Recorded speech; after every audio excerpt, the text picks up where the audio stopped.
Air Canada has suspended all flights to Cuba. This comes after Trump has basically tried to cut Cuba off from the world. You might not have seen this, but Trump signed an executive order addressing threats to the US by the government of Cuba at the end of January. It's a very long executive order, but essentially it says that Cuba is an unusual and extraordinary threat to the US government. And anybody who's helping Cuba is going to get tariffs put on them, specifically about oil. Anybody who directly or indirectly sells or provides oil to Cuba will have their whole country tariffed.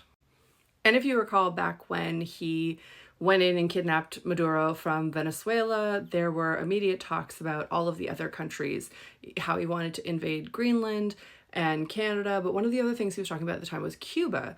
And less attention was paid to Cuba, unfortunately. But basically what he was saying at the time was that they figured Cuba would just die off themselves, that they would starve out the country, essentially, is what they're trying to do. They wouldn't necessarily militarily go in there because they just figured it would die out. And over the first few weeks of January, he kept going on Truth Social and threatening Cuba and saying, you need to deal with us, you need to negotiate. And then eventually they had talked about doing like full blockades of Cuba to make sure nothing was getting in or out. And they decided on this approach. But Cuba has long been a vacation destination for a lot of Canadians.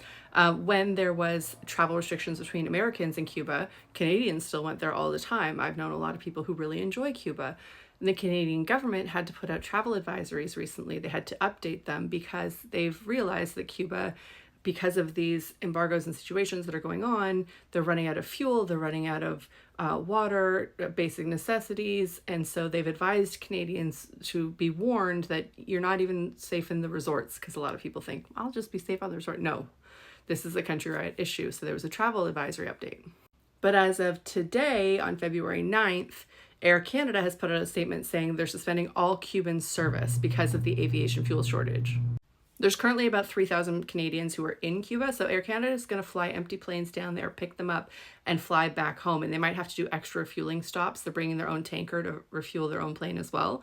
So they are going to get people home, but they are not doing any more services to Cuba. And it's projected that as of February 10th, aviation fuel won't be commercially available to anyone. We haven't had any updates from Air Transat or from WestJet. It looks like they're still flying there, but that situation could change.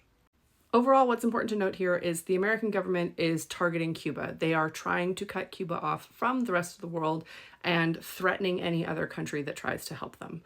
And we have seen this pattern over and over. It is very alarming, and I worry for the Cuban people.